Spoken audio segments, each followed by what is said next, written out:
വിവിധ ആവശ്യങ്ങൾ ഉന്നയിച്ച് ആശാ വർക്കേഴ്സ് യൂണിയൻ CITU തിരുവനന്തപുരത്ത് നടത്തുന്ന രാപ്പകൽ സമരത്തിന് ഐക്യദാർഢ്യം പ്രഖ്യാപിച്ച് രണ്ടാം ദിനമായ വെള്ളിയാഴ്ച വൈക്കം താലൂക്ക് ആശുപത്രിക്ക് മുന്നിൽ ധർണാ സമരം സംഘടിപ്പിച്ചു.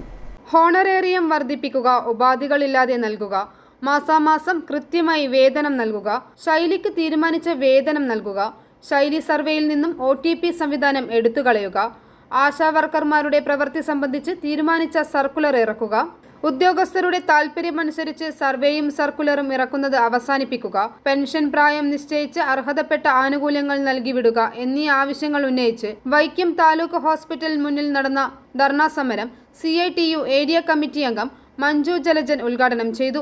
ASHA worker union secretary Usha Reji, mini Shameela തുടങ്ങിയവർ സംസാരിച്ചു.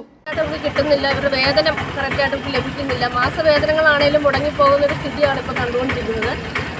അവരുടെ ഒരു നിശ്ചിതമായൊരു വരുമാന മാർഗമാണ്, അവരുടെ ജീവിതത്തിൻ്റെ ഒരു ഉപാധിയാണ്. പക്ഷേ അത് അവർക്ക് കറക്റ്റ് കിട്ടാണ്ട് വരുമ്പോൾ അവരുടെ കുടുംബങ്ങളിൽ ഉണ്ടാകുന്ന വിഷയങ്ങളൊക്കെ അവർ പലപ്പോഴും നമ്മോട് ആവശ്യപ്പെടാറുണ്ട്. ഇതിനെ യൂണിയൻ അതിൻ്റേതായ രീതിയിൽ മുഖവിലേക്കെടുക്കുകയും പലതവണ നമ്മളിവിടെ സംസാരിക്കുകയും ചെയ്ത കാര്യങ്ങളാണ്. പക്ഷേ അവർക്ക് അതിനുള്ളൊരു സപ്പോർട്ട് ഈ ഹോസ്പിറ്റൽ അധികാരികളുടെ ഭാഗത്തുനിന്ന് ഇതുവരെ ഉണ്ടാകുന്നില്ല. അതുകൊണ്ട് തന്നെയാണ് നമ്മളൊരു നീണ്ട കാലത്തെ അനിശ്ചിതകാലമായ നമ്മൾ സമരം മുന്നോട്ട് വെക്കാൻ തീരുമാനിച്ചതും നമ്മൾ അതിനുള്ള കാര്യങ്ങൾ ഇവർക്ക് ഉപാധികളില്ലാതെ ഒരു മാസവേതനം നൽകുക എന്നുള്ളതാണ് ഇവരുടെ ഏറ്റവും ആവശ്യകരമായിട്ട് ഇവർ ആദ്യം പറഞ്ഞത് തന്നെ. i4U news, Vaikom.